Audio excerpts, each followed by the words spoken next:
Welcome to KR engineering and career guidance YouTube channel. KR engineering and career guidance YouTube channel వీక్షిస్తున్న వ్యూవర్స్కి స్వాగతం.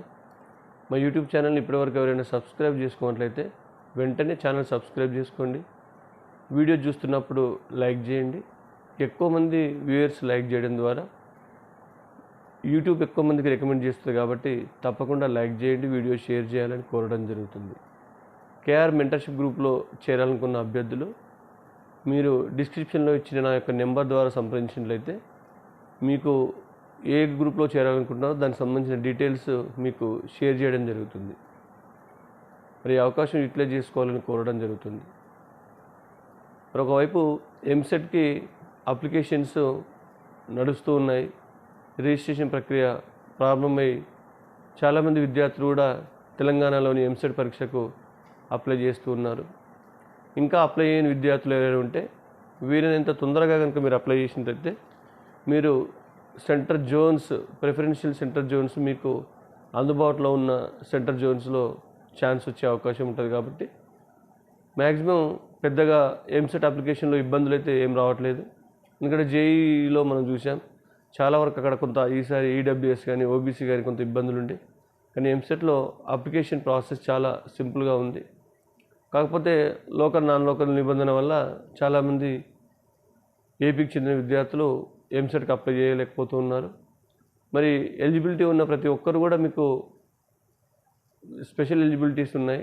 దాంట్లో eligibility ఉన్నవారు మీరు ప్రత్యేకంగా ఈ యొక్క నాన్ లోకల్ కేటగిరీలో మీకు ఏవైతే ఎలిజిబిలిటీ క్రైటీరియా ఉందో ఆ ఎలిజిబిలిటీలో ఉన్న 3 స్టెప్స్లో ఉన్నవారు మాత్రం మీరు అప్లై చేసుకోవచ్చు.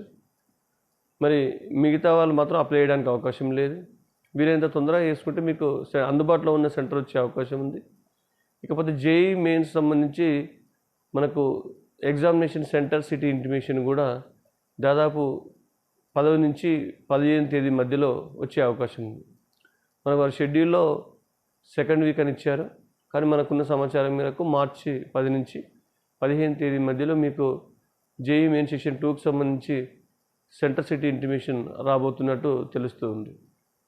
మరి ఎంసెట్కు అప్లై అయిన వారు ఈసారి తొందరగా అప్లై చేసుకుంటే మీకు సెంటర్ కోసమే కాదు, జనరల్గా మీకు అప్లై చేస్తే ఒక పని అయిపోతుంది. కాబట్టి చేసి పెట్టుకుంటే చాలా మంచిది.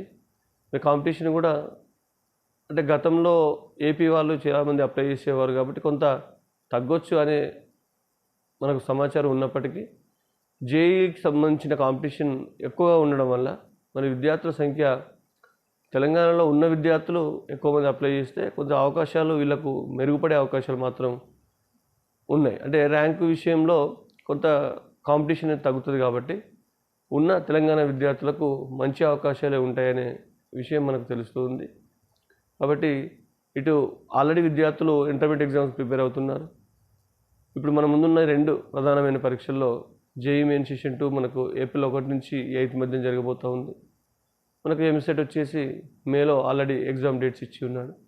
కాబట్టి ఈ 2 మనకు ప్రధానమైన పరీక్షలు. మిగతా అన్ని ప్రైవేట్ డీమ్డ్ యూనివర్సిటీ పరీక్షలకు కూడా ఇంకా ఎవరైనా అప్లై చేయని వాళ్ళు ఉంటే తప్పకుండా అప్లై చేసుకోండి. ఎందుకంటే బ్యాకప్లో ఈ 2ట్లో సక్సెస్ కాలేనప్పుడు అవి మనకు బ్యాకప్గా ఉంటాయి. కాబట్టి ప్రతి ఒక్కరూ మనం ఇచ్చిన మెయిన్ ప్రైవేట్ యూనివర్సిటీస్ ఏవైతే లిస్ట్ ఇచ్చామో ఆ లిస్టులో ఉన్న ప్రతి ఒక్క ఎంట్రన్స్ ఎగ్జామ్స్ కూడా అప్లై చేయాల్సిందిగా కోరడం జరుగుతుంది. Thank you one and all.